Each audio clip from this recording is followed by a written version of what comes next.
magserbisyo. Ang kuya nga naanad sa pag-alagad, ang ilang Mr. Malasakit tungod sa iyang gugma o malasakit sa matag Pilipino. Ladies and gentlemen, walay lain kundi si Senator Bongo!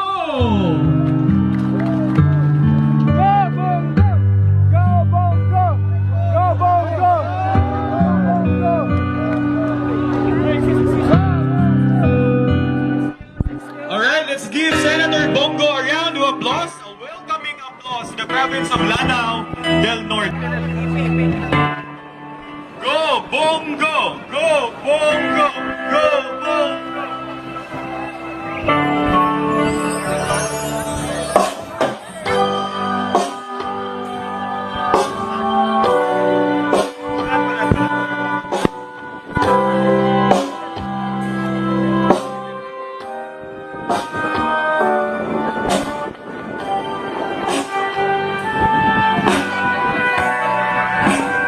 Once again, let's welcome Senator Christopher Lawrence Bongo! Nandito po ako ngayon sa Nunungan, Lanao del Norte. Nandito po ang aking mga kababayan. Kuya Bongo! Salamat po, mahal na mahal ko po kayo rito. Napakaganda po ng Nunungan.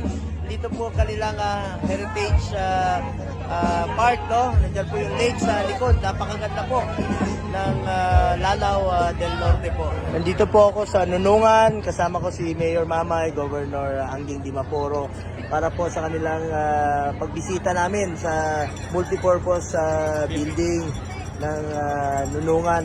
At nandito po sa likod yung kanilang heritage park. Napakaganda po ng lake.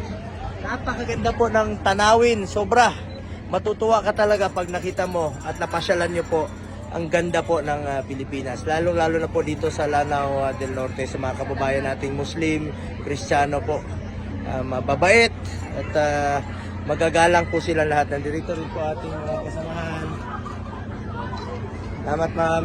Thank you. Maraming salamat, Senator. Mahal ka namin dito sa Lanao del Norte. Mga kababayan ko, nasa likod po namin ang ASEAN Heritage Park dito po sa Nunungan, Lanao del Norte. Napakaganda po, napakalawak na lake. Kasama po namin si Mayor Marcos Mamay at si Philip Salvador. Mayor, alagaan mo itong lugar mo, ha? Ang ganda po. Yes po, Senador. Umasa po kayo na alagaan po natin to kasi naging ASEAN Heritage po tayo. So maraming salamat ulit, no, Senator Bongo, sa mga walang sawang tulong, no. Ang dami naming naitulong niyo sa amin. Ang daming project din na mabilang po.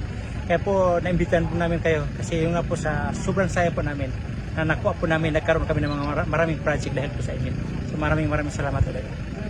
Mayor, sa abot po ng aking makakaya kung ano po makatulong sa mga kababayan natin sa pag-unlad ng iyong bayan.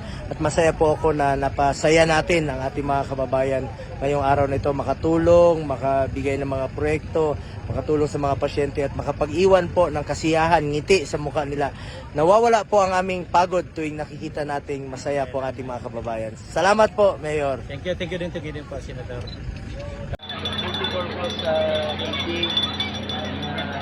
At nandito po sa likod yung kanilang heritage park. Napakaganda po ng lake.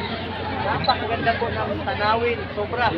Matutuwa ka talaga pag nakita mo at napasyalan niyo po ang ganda po ng lalo po dito sa Lanao.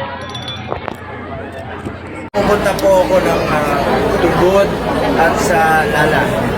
Sa Lala, yun po yung pagbibigay po ng tulong sa mga kababayan natin indigents at groundbreaking ng Super Health Center. Sa Tugod naman po, may proyekto po akong tulungan na may tayo, ibisitahin po natin at tulong rin po sa mga kababayan natin indigents. Alam niyo, pag pumunta po ako sa mga lugar, gusto ko may dala pong tulong sa mga kababayan natin.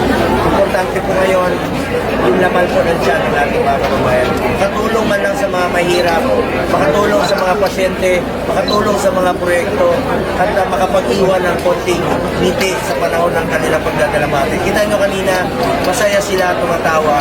Nawawala po ang ating pagod kung nakikita ko yung mga kababayan natin. At yan po ang pangako ko sa Pilipino. Kahit sang sulok kayo ng Pilipinas, basta kaya na po ng panahon ko at katawan ko, pupuntahan ko po kayo. Dahil yan po ang sinabi ko noon pa.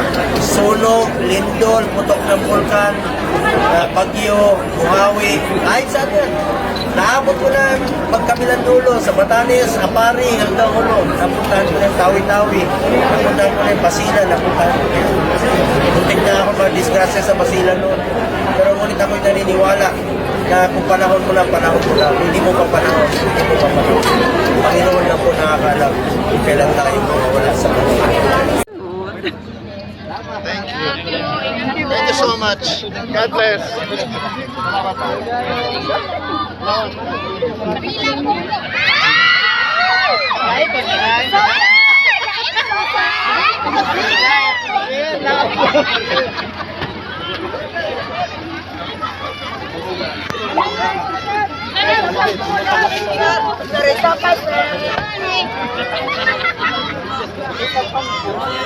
Sorry.